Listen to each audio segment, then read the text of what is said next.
Hi friends, welcome to JV aspirants YouTube channel GK and current affairs.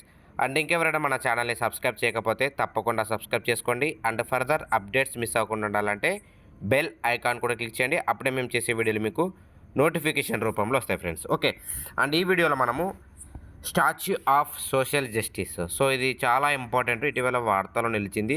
So ఇది ఎక్కడ ఉంది and ఎక్కడ నిర్మించారు అండ్ మొదలైన అంశాలన్నీ కూడా డిస్కస్ చేద్దాం. అండ్ చాలా ఇంపార్టెంట్ ఇలాంటివి స్టాచ్యూస్, ఇదే కాదు ఏ స్టాచ్యూ అయిన వార్తలో నిలిస్తే అది డెఫినెట్గా ఎగ్జామ్ పాయింట్ ఆఫ్ వ్యూ అడుగుతారు, డ్యామ్ షూర్గా 100%. ఓకే, సో ఈ వీడియోలో మనం స్టాచ్యూ ఆఫ్ సోషల్ జస్టిస్కి సంబంధించిన పూర్తి వివరాలు అయితే చూద్దాం ఫ్రెండ్స్. ఓకే, సో ఇక ఆలస్యం చేయకుండా టాపిక్లో వెళ్ళిపోదాం.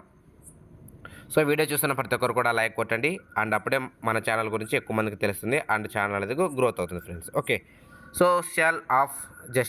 స్టాచ్యూ ఆఫ్ సోషల్ జస్టిస్, దీన్ని తెలుగులో ఏమని పిలుస్తారంటే సామాజిక న్యాయ మహాశిల్పం. సో ఒక్కోసారి ఇంగ్లీష్లో అడగకుండా తెలుగులో అడుగుతారు, బట్ చాలామంది ఇంగ్లీష్ మాత్రం గుర్తుపెట్టుకుంటారు, తెలుగులో మర్చిపోతారు, అసలు తెలుగు అనవసరం అనుకుంటారు. బట్ దాన్ని కూడా ఇంపార్టెంట్, ఒక్కోసారి కేవలం ఇంగ్లీష్లో మాత్రమే అడుగుతారు, లేదంటే కొన్నిసార్లు తెలుగులో మాత్రమే అడుగుతారు. కాబట్టి రెండు అనేది ఇంపార్టెంట్ మనకు. స్టాచ్యూ ఆఫ్ సోషల్ జస్టిస్, దాన్ని సామాజిక న్యాయ మహాశిల్పం అంటారు. సో ముఖ్యంగా ఏపీపీఎస్కి ప్రిపేర్ అవ్వాలి, డెఫినెట్గా ఇంపార్టెంట్ ఇది, ఎందుకంటే ఇది ఆంధ్రప్రదేశ్ ముఖ్యమంత్రి జగన్మోహన్ రెడ్డి లాంచ్ చేశారు కాబట్టి ఇంపార్టెంట్ అనమాట. సో ముఖ్యంగా స్టాచ్యూ ఆఫ్ సోషల్ జస్టిస్ ఎవరి జీవిత ఆధారంగా తెరకెక్కిందంటే డాక్టర్ బిఆర్ అంబేద్కర్ గుర్తుగా దీన్ని అయితే నిర్మించడం జరిగింది. సో ఎక్కడంటే విజయవాడ నడిబొడ్డునటువంటి స్వరాజ్య మైదానంలో, గుర్తుపెట్టుకోండి, స్వరాజ్య మైదానంలో దేశానికి తలమానికంగా నిర్మించినటువంటి రాజ్యాంగ రూపశిల్పి, భారత రత్న అయినటువంటి డాక్టర్ బిఆర్ అంబేద్కర్ యొక్క స్టాచ్యూ ఆఫ్ సోషల్ జస్టిస్ మహాశిల్పాన్ని ఏపీ ముఖ్యమంత్రి వైఎస్ జగన్మోహన్ రెడ్డి ఎప్పుడు ప్రారంభించారంటే జనవరి 19న ప్రారంభించారు. సో ఇక్కడ ఎక్కడంటే విజయవాడ, అండ్ స్పెసిఫిక్ మైదానం వచ్చేసి స్వరాజ్య మైదానం. ఎవరి గురించిందంటే డాక్టర్ బిఆర్ అంబేద్కర్. ఏంటి ఆ విగ్రహం అంటే స్టాచ్యూ ఆఫ్ సోషల్ జస్టిస్. ఎప్పుడు ప్రారంభించారంటే జనవరి 19న. అండ్ ఎవరు ప్రారంభించారంటే Andhra Pradesh chief minister YS Jaganmohan Reddy. Okay, and next point చూద్దాం. సామాజిక న్యాయ మహాశిల్పం అని పిలుస్తారు, డిస్కస్ చేసాం ఇందాకే. అండ్ ఈ యొక్క విగ్రహం ప్రత్యేకతలు, ఇది ఇంపార్టెంట్ మనకు. ఈ విగ్రహం ప్రత్యేకతలు ఏంటి అనేది చూద్దాం ఇప్పుడు.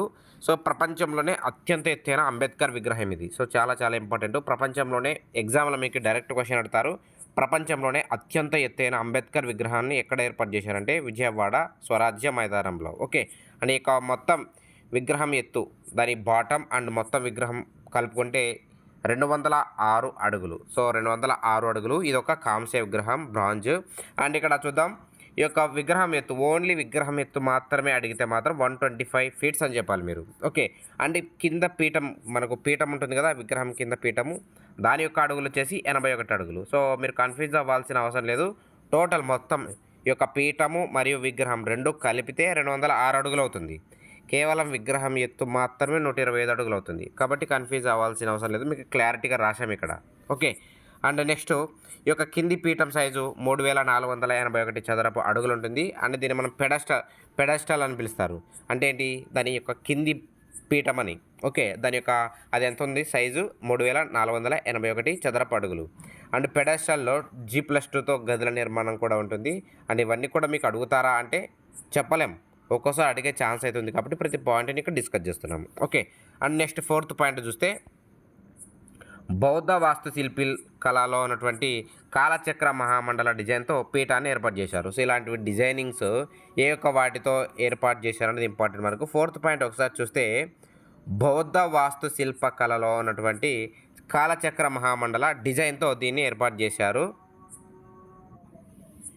సో ఇక్కడ 5th పాయింట్ ఒకసారి చూద్దాం. ఈ యొక్క పెడస్టల్ మొత్తము G+2 ఐసాసిలేస్ అలాగే ట్రెపిజియం ఆకారంలో అయితే నిర్మాణం, ఈ యొక్క ఆర్సీసీ నిర్మాణం అయితే ఉంటుంది. అండ్ నెక్స్ట్ పాయింట్ చూద్దాం. సో ఇక 6th పాయింట్ చూస్తే Rajasthan pink sand stone, important ఇది. రాజస్థాన్ ఏ రాష్ట్రం నుంచి తీసుకొచ్చారని అడుగుతారు మీకు. పింక్ శాండ్ స్టోన్ రాజస్థాన్ నుంచి ఆ యొక్క తాపడంతో పెడస్టల్ అనేది నిర్మాణమైంది. ఈ యొక్క ఎంత ఉంటుందంటే ఈ యొక్క శాండ్ స్టోన్ 2200 టన్నులు. శాండ్ స్టోన్ ఎక్కడి నుంచి తీసుకురావడం జరిగిందంటే రాజస్థాన్. ఓకే, అండ్ విగ్రహానికి వాడినటువంటి కాంస్యం వచ్చేసి 120 మెట్రిక్ టన్నులు. 120 మెట్రిక్ టన్నుల ఆఫ్ ఈ యొక్క కాంస్యాన్ని వినియోగించారు.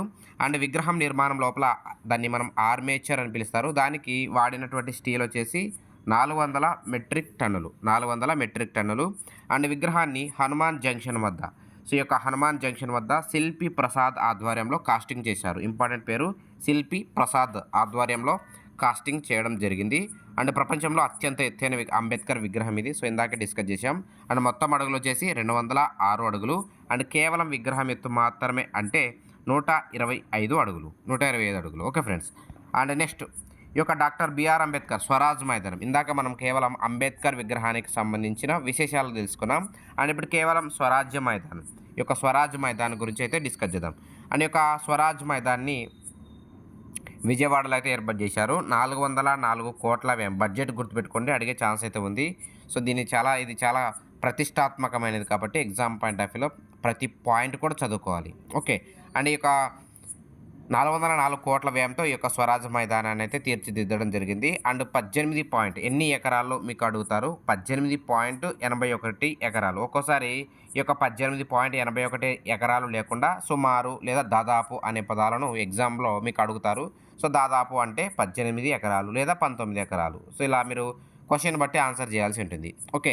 అండ్ దీన్ని ఈ యొక్క స్వరాజ్ మైదానంలో ఆహ్లాదకరమైనటువంటి ఉద్యానవనాలు, పార్క్స్ అయితేనేమి, అలాగే మ్యూజియంస్, అలాగే ఈ యొక్క సినీ థియేటర్స్ ఉంటాయి కదా, అంటే ఈ యొక్క అంబేద్కర్ గురించి చెప్పేటువంటి విషయాలు, ఈ యొక్క తెరలు అనేవి ఏర్పాటు చేయడం జరిగింది. అలాగే పర్యాటకులను ఆకర్షించేలా అంబేద్కర్ జీవిత విశేషాలు తెలియజేయడానికి కూడా ప్రత్యేకమైనటువంటి తెరలు ఏర్పాటు చేయడం జరిగింది.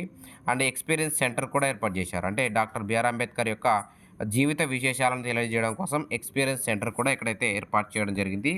అండ్ అంబేద్కర్ గారి జీవిత విశేషాలను వివరించే కుడ్య చిత్రాలతో, అంటే మనకు ఈ యొక్క వాల్కి ఉన్నటువంటి చిత్రాలు ఉంటాయి కదా, సో వాటిని కూడినటువంటి కొలనేడు కూడా ఏర్పాటు చేయడం జరిగింది.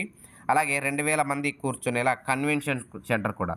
సో దాదాపు ఎంతమంది కూర్చుంటారు, ఇది యొక్క కెపాసిటీ, సీటింగ్ కెపాసిటీ వచ్చేసి 2000 మంది కూర్చునేలా కన్వెన్షన్ సెంటర్ కూడా ఏర్పాటు అవ్వడం జరిగింది.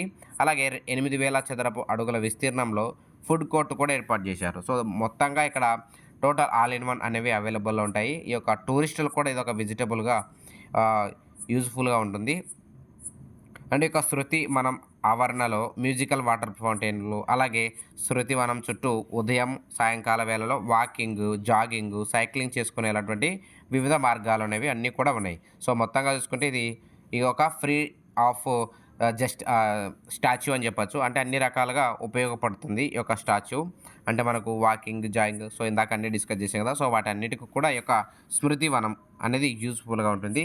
సో ఇవి ఫ్రెండ్స్ డాక్టర్ బిఆర్ అంబేద్కర్కి సంబంధించినటువంటి స్టాచ్యూ ఆఫ్ సోషల్ జస్టిస్ సంబంధించి. అండ్ మీకు ఎగ్జామ్ పాయింట్ ఆఫ్ వ్యూలో డెఫినెట్గా ఈ యొక్క టాపిక్ నుంచి అయితే మీకు క్వశ్చన్స్ అనేవి వస్తాయి ఫ్రెండ్స్. అండ్ ఈ వీడియో మీకు నచ్చినట్లయితే తప్పకుండా మీ ఫ్రెండ్స్కి షేర్ చేయండి అండ్ మాకు సపోర్ట్ చేస్తున్నాను friends. And thank you for watching this video. Thank you very much.